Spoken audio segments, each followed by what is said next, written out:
Hi, everyone, and welcome to our panel today. Today, our topic is getting started fundraising as a new nonprofit. My name is Hannah Thompson, and I'm going to be moderating today's session. I'm going to cover a few logistics and then introduce the panelists, and then we will dive into the discussion. So this panel is hosted by NX Unite by Nexus Marketing, and NX Unite is a community resource designed to foster connections and facilitate lasting relationships within the mission-driven sector. You can find upcoming industry events, suggested influencers to follow, trusted solutions, and cause-driven podcast on NX Unite, and then also webinars, demos, and more panels like this one with our experts who are here with us today. Today, our panel will be about an hour long, and we'll have time for questions curated by my team in advance, and then also questions from you, our audience. So if you have questions, burning questions to ask our experts, please go ahead and add those in the chat now or kind of anytime throughout the panel as we're leading up to that Q&A portion. So definitely add those in the chat. If you're having any technical difficulties or have logistic questions, my team member Malou is in the chat as the NX Unite team username. So just reach out to Malou there and she'll help you out. Also want to share that this panel is being recorded. So if you're watching live now, you'll get the recording sent to you afterwards. And then also it will be in the event recording library where you can watch it at any time. So also just thank you for attending today's panel, and really excited to now introduce our panelists for today. First, we have Amber Wynn, who's the CEO at Amber Wynn Philanthropreneur. Hi, everybody.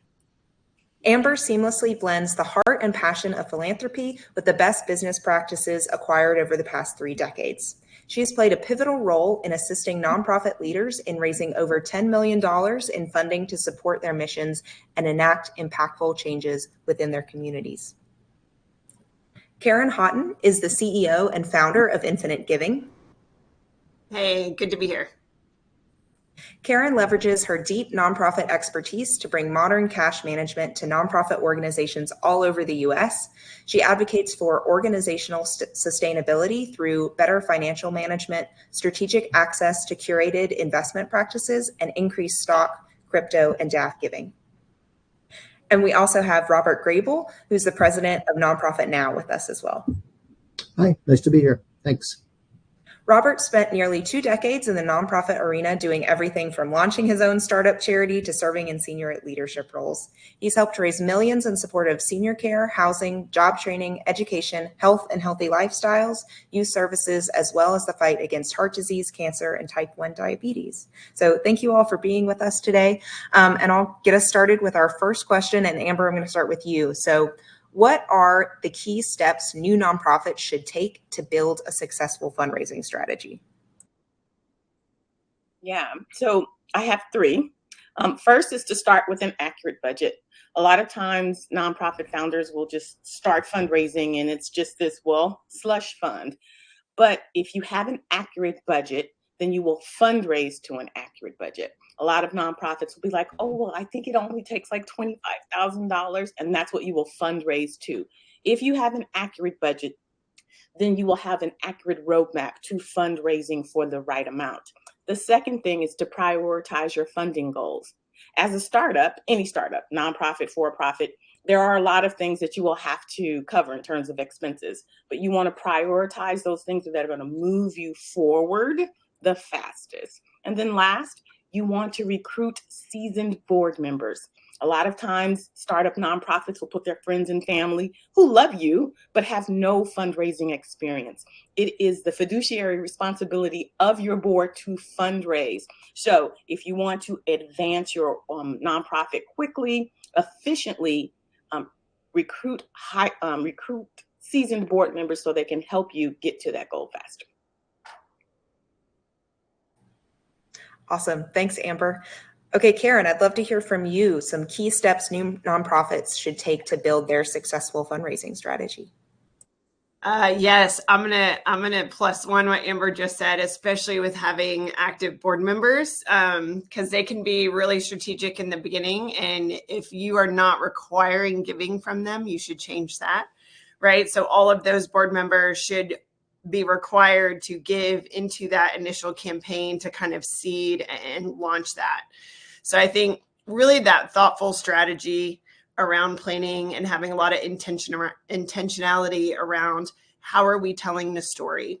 Exactly what funds do we need? How are we seeding the campaign before we even launch it, right? So if you're just going cold with, hey, we've launched it and we hope stuff comes in, there's a lot of ways to kind of plant seeds beforehand. And so I've been asked to do that on the board side when I used to be an executive director of a nonprofit as well. I also would do that where it's like, hey, you want to go ahead and have these key stakeholders already committed and bought in before you actually launch. And so a big piece of that is that donor cultivation.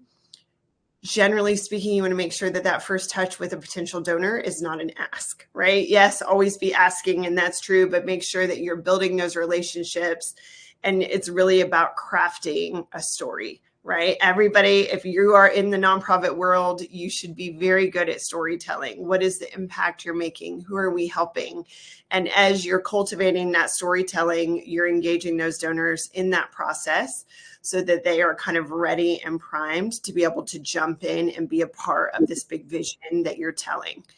And the last thing that I get really passionate about is making sure that you have all the infrastructure in place to reduce friction in giving.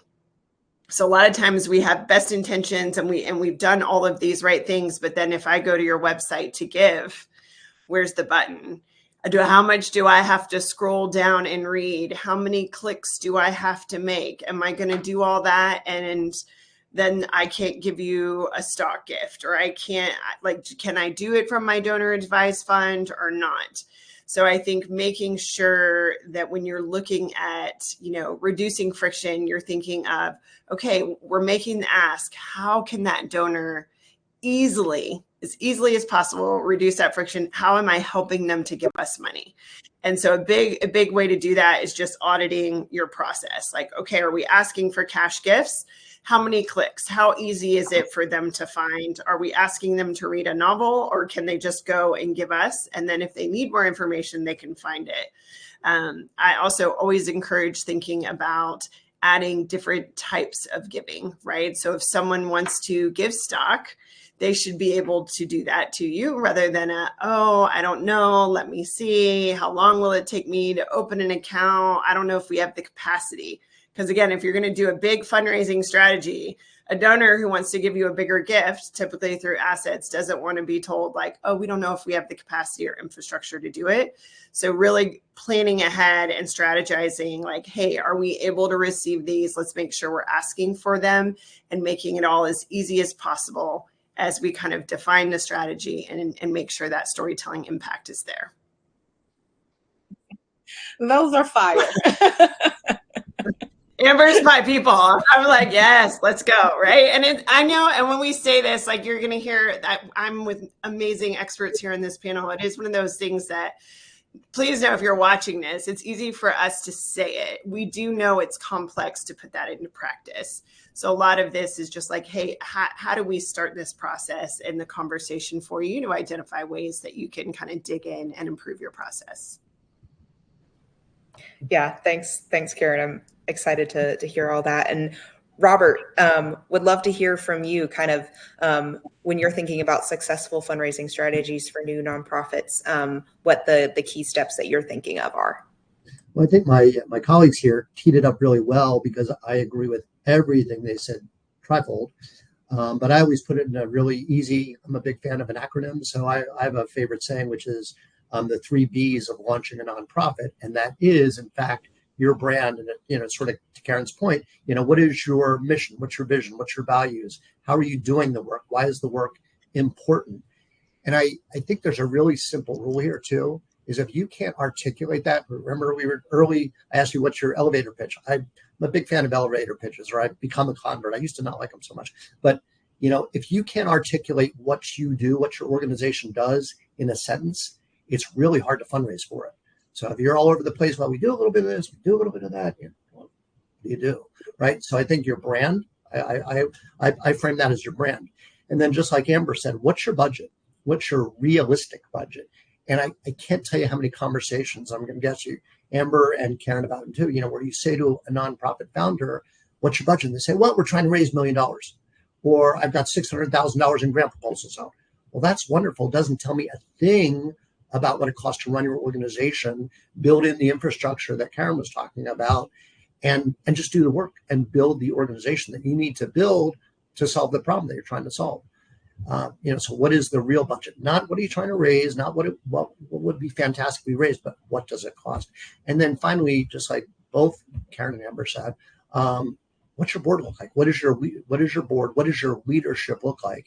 Because at the end of the day, whether you are the best solopreneur or you love being that founder, fundraising is a team sport. Fundraising is such a big team sport. And, if you're out there doing all those asks and not engaging volunteers and other board members and other leaders in that conversation, you're really leaving a lot on the table. Not just money, but really the growth of the organization and the sustainability of an organization if you're not building in leadership and a strong board, advisory board, et cetera, et cetera. So I always emphasize those 3 things as really the building blocks, not just of fundraising, but of the organizational development. Yeah. I love the beginning too. When you talking about the one-liner and the elevator pitch is actually a really good challenge. Just sit down and be like, all right, if I do a one-liner, and one-liner being like 7 words or less, right? But how do you say exactly what it is you do in one line? And then it's really good to be like, all right, say you're given 20 seconds. How do you share in 20 seconds? And then you have your longer pitch, because it's actually harder to be concise than it is when you have lots of time and you can storytell. And so it's a really good, I like that tip that Robert gave, because it's something that I think we've all kind of gone through that process of how do we say this in the most concise way possible and have 3 different versions teed up, ready to go, so that if someone asks, you can answer and feel, really good about how you're telling that story from the beginning. I think to Karen's point, that, and there is a great framework for doing 3 of them. 1 is your typical elevator. 2 is that, what we usually call the cocktail lounge version or the cocktail version. You're at the event, you're at wherever you are, you actually engage someone and they're actually giving you longer than the elevator pitch. And then there's the real presentation or the packet or the PowerPoint. So I'm totally on with that strategy of having a couple different ways to do it. Well, thanks. I think for everyone listening here, it sounds like you've got some homework from putting together your elevator pitch and then cocktail lounge pitch. But that's really awesome. Okay, moving on to our second question, and Karen, we'll start with you. How can new nonprofits diversify their funding sources to reduce reliance on any single funding source? I mean, that's the dream, right? It's how can you ensure that diversification? I found when we were looking at this, I found a data source that said it was the Nonprofit Finance Fund did a state of the sector survey, and it showed that 54% of nonprofits reported that diversifying funding sources was a top financial challenge. And so just know that that's something top of mind. And when you think about over, half of nonprofits doing that, like, what does that look like? How is that a challenge that we can tackle? And it's a lot of different ways, right? I think there is diversification of different fundraising methods, right? It's the average online cash gift is $128. The average stock gift is $8,000. So you can have 62 donors who are going to give you an average online cash gift of $128, or you can have one donor who's going to give you an $8,000 stock gift, right? And so you're like, oh, the trick question is you have to serve the opportunity for all your donors, right? You don't want to just build 62 relationships, or you don't want to just do one, but you have to do all of that. And sometimes, especially for younger organizations, is a little bit of the chicken and the egg problem of like, we don't need to have that infrastructure because nobody's offered that to us. Okay, well, is it their job to then go to you and be like, can you please make these giving pathways easier for me? Or is it your job to be like, okay, let's educate ourselves on the tax savings and why do high capacity donors want to give in assets versus cash? Why are they bigger? Can we tap into that? Are there people in our community who hold these assets? Generally, the answer is yes, right? And so I think really focusing on making sure you're not just asking for cash, making sure, as I mentioned last time, reducing friction in those avenues is a great way to do that. It's also earned income.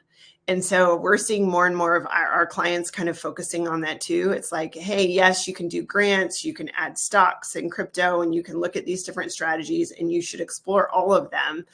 But also, like, are there fee for service programs that you can do? Is there something you can sell? Anything that provides that sustainable funding is always welcome, right? Even by your donors. They love the idea that, hey, we want to keep giving to you, but ultimately, ideally, everyone surrounding you wants your organization to be sustainable, right? We need financially sustainable nonprofits so we can have better communities, a better society, and a better world. So there's people coming alongside you who want to help in that. And we shouldn't be scared of looking at things a little bit through a business lens, right? It's different, but also there should be a lot of similarities and like, hey, make it easy for the donors, invite that fund in, and then where are opportunities between grants, corporate partnerships, events, and maybe fee for service programs that you can look into. And I think diversifying in that way is a great part of starting to achieve that sustainability that we all want. Thank you, Karen. Okay, Robert, will you take this one on next? How can new nonprofits diversify their funding sources and reduce reliance on any one funding source? Yeah, I think, I absolutely am in alignment with everything Karen said. I mean, it sounds overly simple, but create a diversified fundraising program. And, that really starts from day one.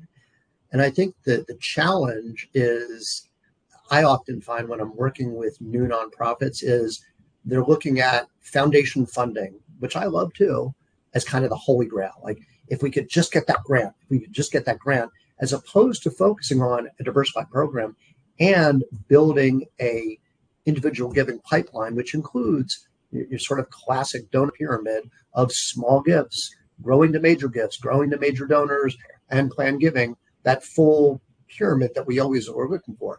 I'll say, well, if we could just get that grant. And I've seen way too many times where, for example, that individual entrepreneur will take on the role of executive director at no pay, and they're chugging along there for a year or two. Then it's like, oh my gosh, I can't do this anymore. I've actually got, and then they're furiously writing grant proposals, right?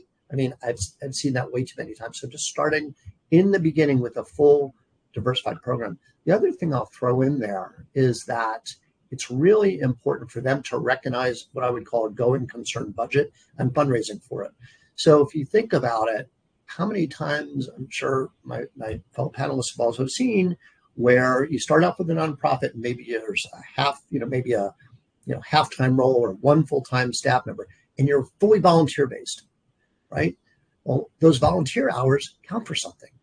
So if you've got 250 volunteers and they're all giving you 10 hours a year to build your organization out, even if you lowball it at 20, 40, whatever, that's money you need to raise. If you're getting free rent for your office space, if you're getting any services, those are technically dollars you need to fundraise for, because if those folks don't volunteer anymore, you lose your space. You need to make up those dollars. So I think always, and I don't mean a stretch budget, I mean a real budget of what it costs you right from the beginning to do what you want to do, fundraising for those dollars, even if they're allocated as pro bono initially. So starting out with a diversified plan and accounting for everything, including your own time, right? See, way too many nonprofit founders is like, well, I'm going to give my time. Your time counts, particularly if you moved from a market-driven position, whether it was with another nonprofit or a for-profit, to replace yourself, right? You've got to do all that. You've got to be fundraising for all of those pieces. Yeah, thank you, Robert. Amber, would love to hear from you, thinking about how new nonprofits can diversify those funding sources and reduce reliance on any single funding source. Right. I think Robert nailed it on the head that a lot of times our nonprofit founders start with thinking, I'm going to start this nonprofit and all of this grant money is just going to miraculously fall from the sky. And for those of us who've been in the sector long enough, we know that that's not the case. As a matter of fact, nonprofits should only expect to bring in 35% of their budget from grants. So why is that? Individual donors tend to have a connection and a relationship with your organization. And so they tend to give more because they are connected to your mission. But how specifically? The question is, how can they diversify their funding streams? You take your accurate budget, which are budget line items, right? You've got rent, you've got materials, you've got supplies, and you take your board. That's the other thing. When you start off with, I am the person who's doing everything, you continue to be, as Robert said, the person who takes on everything. If you have a seasoned board, you can sit down and you say, okay, here's the budget. Here are 15 line items. Let's assign a funding strategy to cover each one of these budget items. This is what I share with my nonprofits to get started. Because if you do a slush fund, what are you going to fund?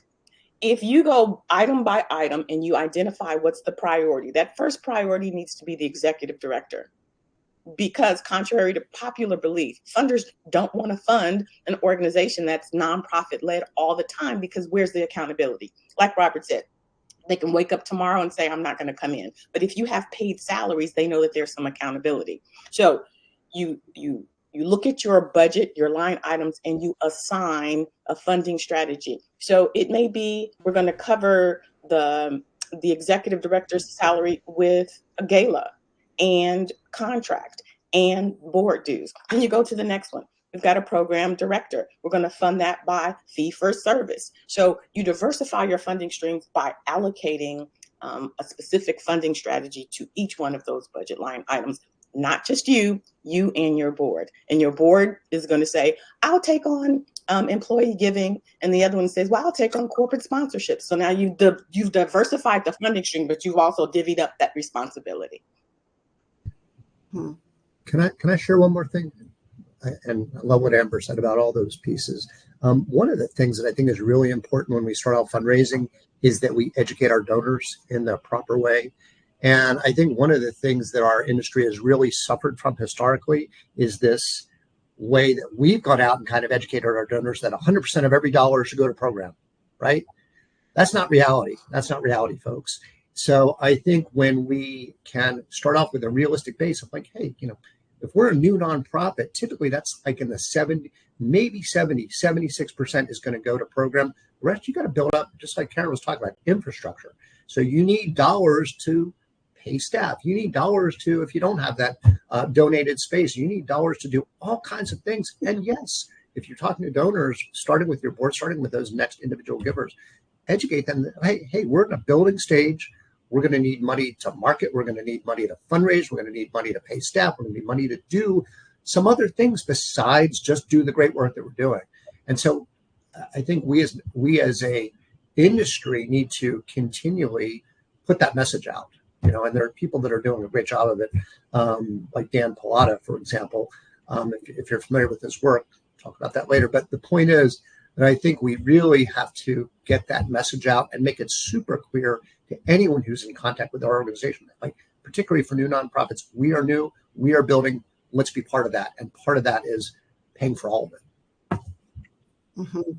And like when you think about budgets, right? I'm always, let's plan, right? We're all budget-minded people, which I love. And so when you're looking at finances, right, because we're helping manage the cash, we help manage a lot of capital campaigns, building funds, things like that for churches and other organizations and charities all over the US. And we look at that a lot. And it's like, hey, we're going to raise $1 million to do XYZ, buy XYZ building or do this campaign.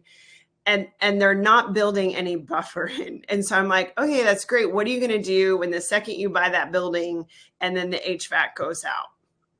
And they're like, oh, well, we'll have to fundraise again. And I'm like, but you just finished a fundraising campaign. No one's going to want to give you money. So, right. So you got to look at like strategies to when you're budgeting, making sure it's like, hey, if you're doing this big project or building campaign, you want to over fundraise for what it's going to cost you. So I love advising people to buffer in like, hey, a good steward of what you're bringing in and the work you're doing is making sure that you have an emergency fund for that program and that it's sustainable. You don't want to launch something and then not be able to afford it, 6 months later. And so say you're doing a building campaign. I'm like, great, you should go ahead and estimate an extra 10 to 20%, just so you're like, okay, if it's $1 million, we want to go ahead and start with $150,000 in reserves so that we can make emergency repairs and improvements. And if the HVAC goes out, or we know every 7 years you're going to have to paint and redo carpet and things like that. So that amount could be different for everybody, but I always say, look at how you're fundraising, make sure that you're providing that buffer for especially capital campaigns. And then when you're budgeting, I also love to encourage people to over fundraise a little bit to buffer and build a reserve fund. Often we also do, so we do cash management, endowments, and then asset giving. And when you look at endowments, right, we talk to folks a lot who are like, hey, we know this is open to us. Quasi unrestricted endowments are more of a thing now for smaller organizations. We want sustainability. And I'm like, that's amazing. Do you have a reserve fund? And they're like, no, we're month to month, or we're in a scarcity mindset. And I'm like, you're thinking in the right way, but you've got to build an operational reserve fund before we even want to think about endowments. So don't forget that very first cornerstone of financial sustainability, which is essentially your savings account, right? So when you talk about budgets, it's like, yes, you want to, there's so much pressure to have everything go to programs, but if you're stewarding your organization well, having those reserve funds. So say that grant doesn't come through, or, a big donor who gives every year stops giving, you need to have prepared for that and have that budget line item. So generally, I'm going to go a little long-winded. I'm almost done. 3 to 6 months was what you would hear pre-COVID. Post-COVID, it's 6 to 12 months of operational funds in the bank. And then that's kind of where from there you can start looking at longer-term goals. So when you're fundraising, that doesn't mean you can magically just come up with that in a month. I know that's really hard, but you can back into it. And some small orgs were like, okay, that means we want to over fundraise $25,000 every year so that by year 4, we'll have $100,000 in our reserve account. So there's ways you can back into that. But as you're budgeting and as you're fundraising, make sure you're thinking of these items as well, because that will feed into your long-term sustainability and the impact of your programs. Yeah, thanks everyone for so many good insights there. I love the kind of jumping in and back and forth. For our next question, Robert, we'll start with you. What are some effective ways for new nonprofits to use technology and digital platforms to boost fundraising efforts? Yeah. I think the first thing I would say is, just like Karen said right in the beginning, is making your website user friendly. We are in the age of 24/7 fundraising, right? So you should be able to go on, any potential donor should be able to go onto your website and easily, and I don't mean like, just like she was saying, toggling down and down and down, going through multiple pages. You should have a donate now right in the front, right? So people that go there for that purpose can achieve their purpose, with multiple options as well: monthly giving, annual gift, specific gifts honoring people in memory of, et cetera, et cetera. Super user friendly. The second piece I think is really wonderful is, I think one of the biggest and most growing parts of fundraising is what they call DIY, or third-party fundraising. So that sort of simple button you'll see from Facebook, for example. If you go on and it's your birthday, they'll invite you to fundraise for your birthday through Facebook. I'll put out a disclaimer here. I'm not a big fan of fundraising on Facebook because you don't get all the donor information. I like to do it when you get all the donor information, which is usually more contained on on your own nonprofit's platform. But that's, a side note. But I think, that opportunity to fundraise, whether it's your birthday or for an event, maybe it's your football game or whatever it is you love, gathering people together and fundraising around that, is really the quickest growing aspect of online fundraising right now, which is really also a branch or a part of what they call peer-to-peer fundraising, which I'm sure everybody knows about. That sort of typical, whether it's with a walk or you're doing a run or a cycling event or triathlon, and fundraising around that. Because I think peer-to-peer fundraising is truly the democratization of fundraising. Because, if you walk into your room and say, who loves to fundraise, you'll get like your own hand is up and everybody else is looking at you with a blank stare. If they can fundraise from behind their screen or with a click of a mouse, then they're going to fundraise. It's much easier. And it's a really huge and growing field. I remember, back in, I think it was 2008, Leukemia and Lymphoma Society were about the only, or the sort of sole possession of that type of fundraising. Now, every organization gives you that option and opportunity to fundraise for your favorite cause, doing the activity that you love, in a way that you can easily fundraise. Is fantastic. And I think lastly, and I want to leave some space for other folks to talk about tech. If you think about just LinkedIn itself, is the biggest friend of fundraisers I've ever found. Because I remember, when I started fundraising, I had a friend who was a consultant, and her whole job was to look at a board list and go out and do research to see who was connected with who was a potential donor. That's what they paid her for. That was it. Now you can do that on LinkedIn with a touch of a button, right? You can find out your first, second, third connection and connect with them. So LinkedIn is, I call it, the fundraiser's best friend. And that is just one piece of technology that can really, explode fundraising. And if you think about it, fundraising hasn't changed at all from the element of relationship building. It's just technology has allowed us to, make it go exponentially faster. So I don't like to also get lost in technology, right? Use it as a tool, not as the own vehicle of fundraising. Thanks, Robert. Amber, would love to hear from you how you're thinking about leveraging tech and digital platforms for new nonprofits as they're launching their fundraising efforts. Yeah. I typically work with the grassroots nonprofits who don't have a large budget. And one of the most effective methods in terms of digital platforms and technology I encourage every nonprofit to use is the e-newsletter, because it accomplishes so many things. Number one, you are marketing your organization. So let's just say you feature a program. So now you get to talk about the highlights of your impact that you're making. You can feature a volunteer. You can feature a donor. So people get to see about what the impact it is that you're making. Let's be clear. Your donors, your supporters are not supporting the fact that you have a 501c3. They want to see impact. If you are going to get a check written, it's because a funder believes that you can do what you're promising to do. So you need to focus on highlighting your impact, maybe even some of your collaborations, but that e-newsletter is economical. You pay Constant Contact, MailChimp, one of those email marketing platforms. And then you do a beautiful write-up on a story, right? Talking about one of your programs. And at the end, you can just place a little button there that says, help to create more dreams, right? Click, right? Why that's also impactful is because if you want to increase your individual donors on the back end of that platform, you get metrics. If Amber clicks the same button for the same type of stories, you get to learn that Amber is interested in that. So you get to segment your donors and your funders over time. If Amber's still clicking for that same type of program, then you say, hey, Amber, let's go have coffee. And then you get to say, I see that you really love this program. We've got a waiting list. So from that e-newsletter, you get so much information. Also, other supporters can forward that to their friends and family. And then also it gets in front of other donors that you would even know existed. So I think in terms of an effective method where you get like 3 for the price of 1 is to have an e-newsletter. Highlight your impact, highlight the people who are supporting you and working for you, and then getting out there so that you can get in front of other donors or other supporters.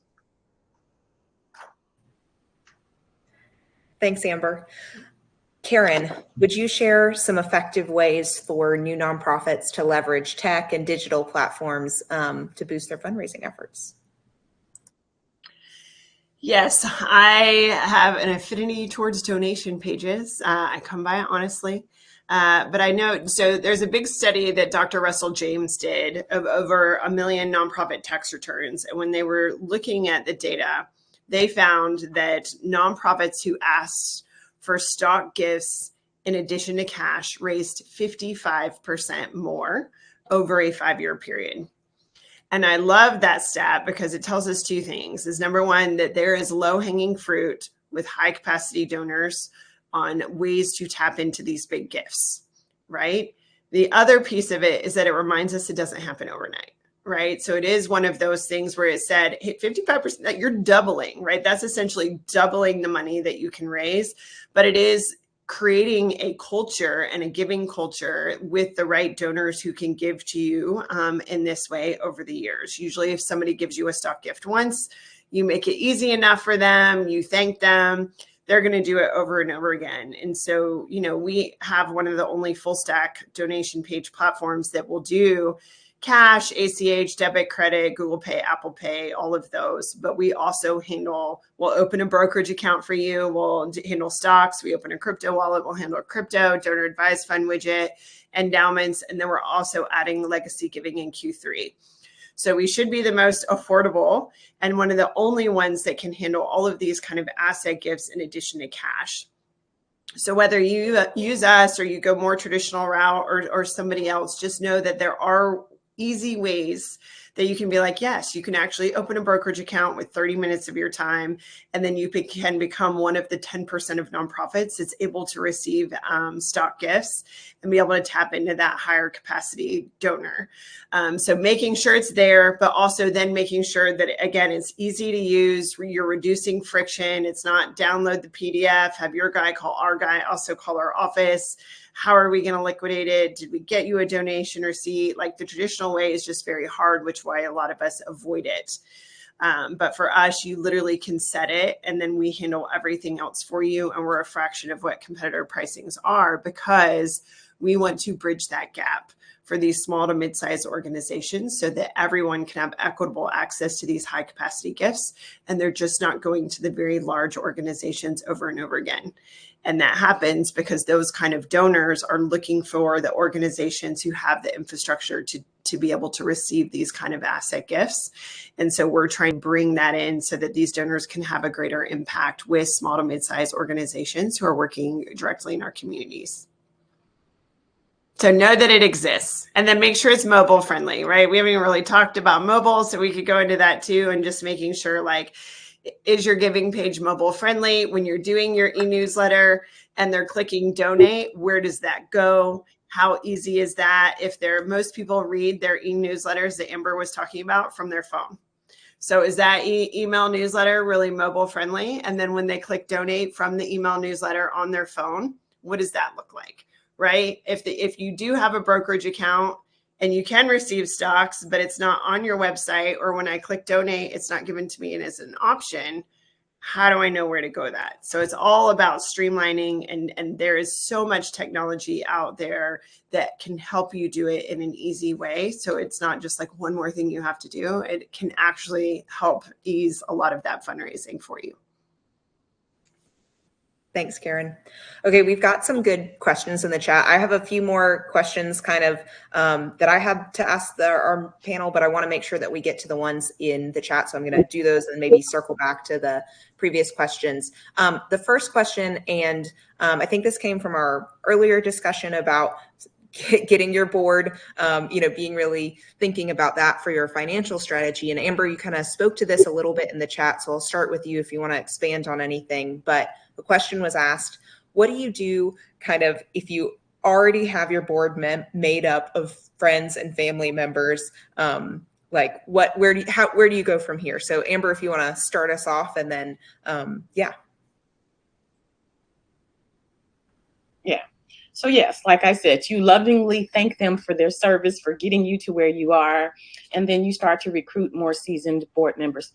I think I'll circle back to something that Karen said about the board. Seasoned board members are professionals. So you want to make sure your infrastructure is in place. Because if you want seasoned board members to come onto your board, they're not going to want to work like that. They don't want to work that hard. So get your infrastructure in place. Make sure you have your program descriptions, your measurable goals. Make sure you have everything that your budget, and then start to recruit seasoned board members. Corporations, associations, when you walk in hospitals and YWCAs and you see names on those plates, those are the type of people you want on your board. But you have to have your house in order first. Don't expect a seasoned board member to come in and do the heavy lifting. That's what you need to focus on, building out your infrastructure, and then start to recruit. Have a recruitment process. Don't just ask people, will you sit on my board? Interview them. Make sure they know that there's a give and a get. Make sure that they understand what the commitment is to your organization. But if you are friends and family, make sure that they understand there is a give, and they will slowly start to fall off. And that's fine, because they have that purpose, which is to help you get established. Can I add something to that? I think Amber's dead on. You have to be acknowledged with gratitude the people that you started with. And like we were saying, so many times that nonprofit entrepreneur is super enthusiastic. They want to get the paperwork signed off. It's just, let's grab the first person who says yes. That guilty as charged when I started my own nonprofit. So I don't mind sharing that. But, there are nice ways to be appreciative and yet let someone gently off the hook. The other thing I think is really important about this conversation is finding the right next board members. I think there are way too many times where, the existing board will sit around and say, okay, who knows rich people? Okay, who knows rich people? Or they have what I call the Bill Gates conversation, where everybody says, hey, let's get Bill Gates on our board. Or, whatever community you're in, there's always that person that everybody wants to get on their board. That may be a wonderful board member, but do they know anything about your organization? Do they care about your organization?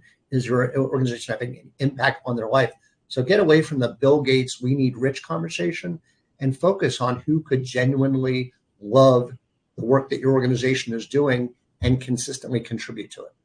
And that could be, I love seeing the gift that stretches a person. And that's all relative to both the organization's financial size as well as that individual side. So find people who want to make stretch gifts relative to who they are, their own net worth, and your organization's net worth. Not let's go, bang our heads against the table, finding that next rich person who may or may not have any interest whatsoever in your organization.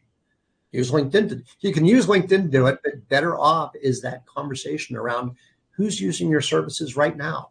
Who knows people who are using your services right now that know people that could be valuable volunteers or board members who could consistently give, as opposed to just give that one big gift. Robert and Amber, do you guys have insights or suggestions for folks on how they define that give for that board? I know I sit on multiple boards, and some are like, we just want you to give every year, but they don't define it. And I do know that sometimes those gifts tend to be smaller, where I'm like, oh yeah, no, I gave to that. But then there's other boards that are like, hey, if you're going to sit on it, it's a minimum annual gift of 2,500 or 5,000. And we serve organizations who, like, a board seat is 25,000. So there's a lot of variables. How do they kind of make that ask and define what that amount is? Amber, what I recommend for most of my nonprofits is to set. Oh, sorry. Go ahead. Okay. Yeah, I encourage that it's a set amount. People want to say, oh, every dollar counts. No. We want that dollar to make a difference, right? So if you can give 25,000, we don't want you to give just 500, because you can give 25,000. And so when you have a recruitment process, you screen for that. You want the people who are going to sit on your board to know your board dues is going to go to support salaries, or it's going to go support. So, $500 isn't going to really help that. So I definitely encourage it being a set amount. And so the grassroots nonprofits that I serve, pretty much they're going to be like $100 a month. So that's $1,200. But as you grow and as you create processes and you create more impact, so should your board give. So from $100 a month to maybe $200 a month. But you want to get it up there, and it definitely needs to be a set amount. Yeah, I would add to what Amber said, that in my experience, the set amount makes a lot of sense and is a good benchmark.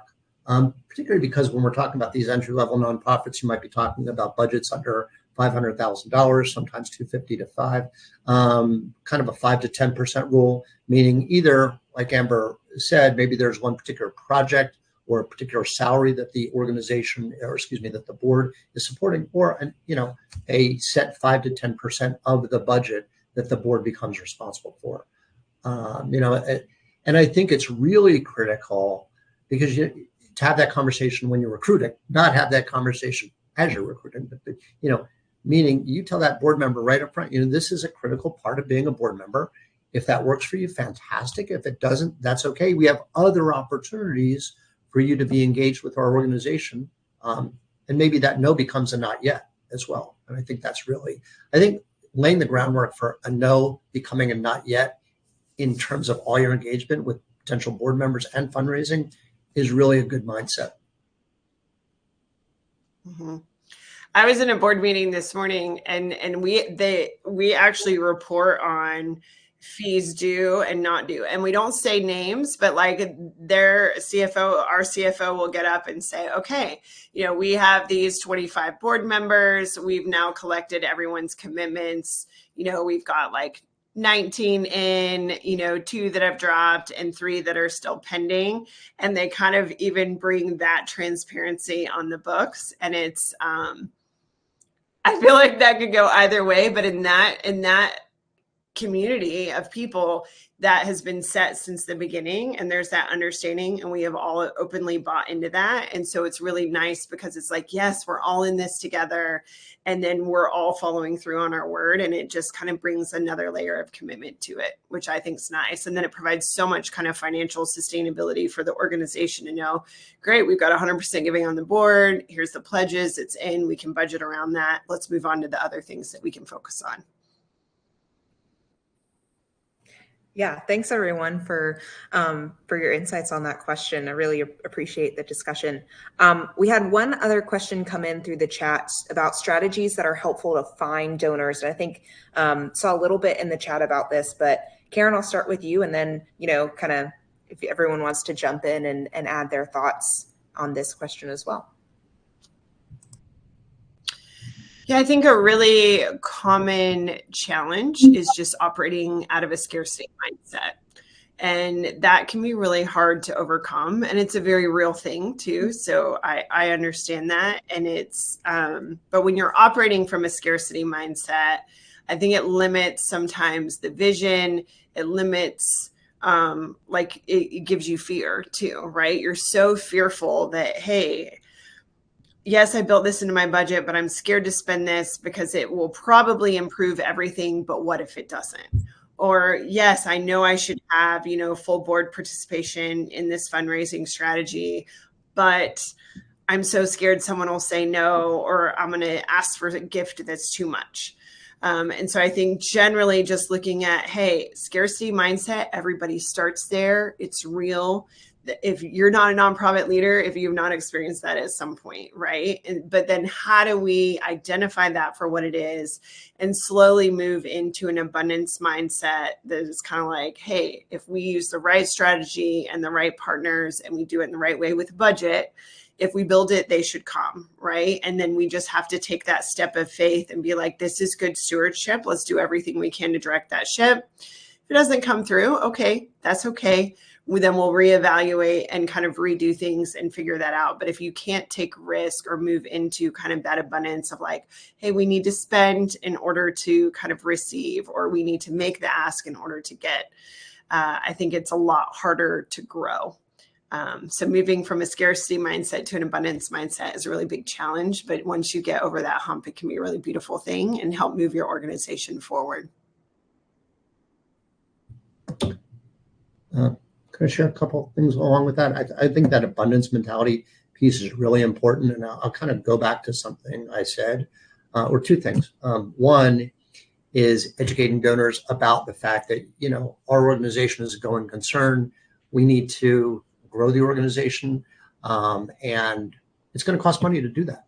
And and if what you're doing is coming from a genuine place of compassion and care and goodness, I don't want to be a little sort of fantasy land about it, but good things will come, and you need to spend those dollars to market and fundraise and grow the organization and have that kind of, as Karen was alluding to, that abundance mentality that what we're doing is on the right side of history and on the right side of just doing the good thing for our donors. The other thing I want to say, this idea about finding new donors, I think there's a really important, delicate balance between that constant hunt for new donors and acquisition mentality, and really recognizing, let's call it the abundance in your own backyard, and who are the people that are already part of your organization, whether it's your board, whether it's your existing donors, whether it's friends, family, et cetera, who are already in contact with your organization, who haven't really been fully stewarded and haven't really gone through the full cultivation process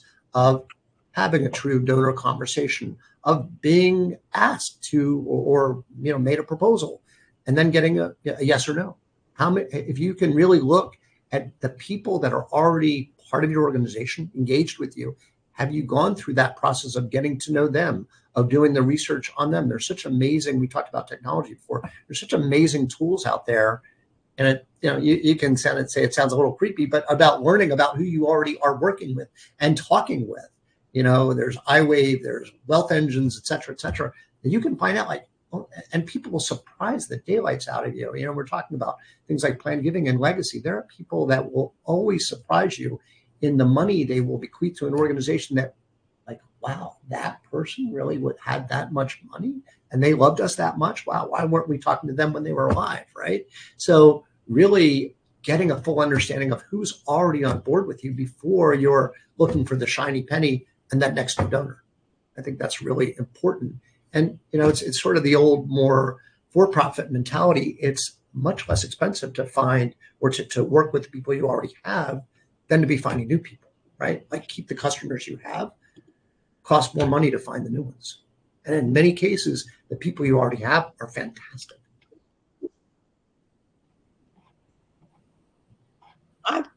I think if we're talking about how to recruit new board members, sometimes when you swim in the same pond, you're going to get the same results. And so I tell my founders, go check out the sea, right?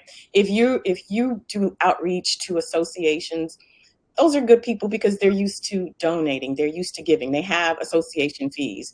If you see people who are on boards and they're active, like when you have a journal and you see somebody in the back and it's there on the board, that they've given.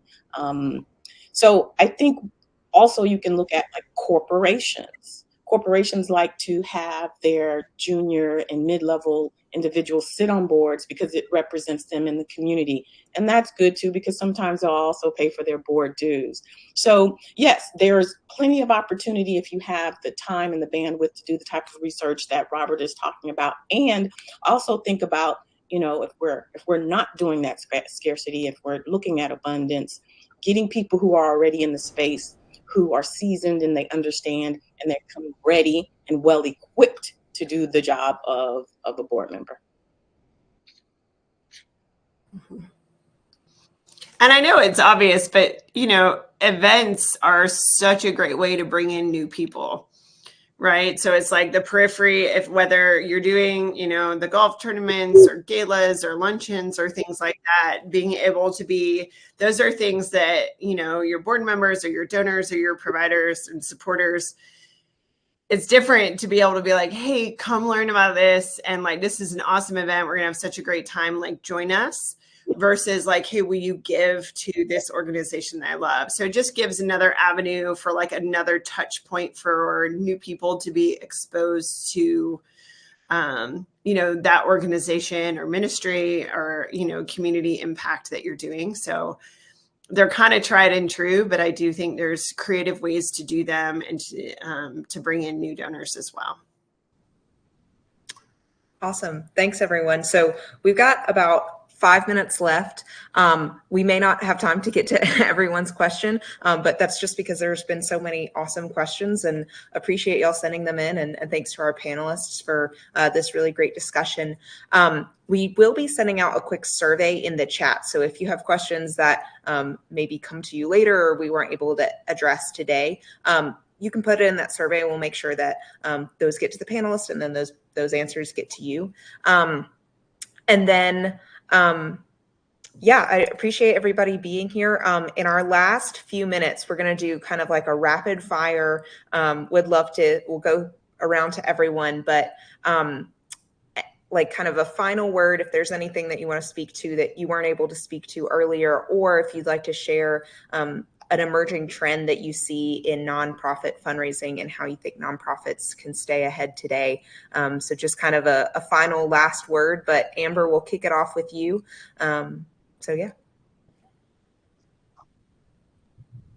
Yeah, I think the first thing that I think AI is there, right? But I just want to encourage nonprofits that yes, you can put in whatever in AI and it'll spit something out. What you need to do as a startup nonprofit is to focus on your impact, right? You've got to be able to say to any donor, any funder, anybody in your space, this is the reason why you should write a check. AI can't really do that for you, or if it does, it may not be truthful. So if you're focusing on delivering a high quality program, getting the impact, that is going to strengthen your organization in terms of fundraising. So AI is very good, especially for those people who are not writers, but the AI can't give you the substance that you'll need. So that's what I think. Thanks, Amber. Robert? Yeah, two things. One is that, I think we've kind of moved to a new age. And, Amber was talking about impact, where, particularly with foundations, but even individual giving, we're talking a lot more about impact. We're talking a lot more about measurement, KPIs.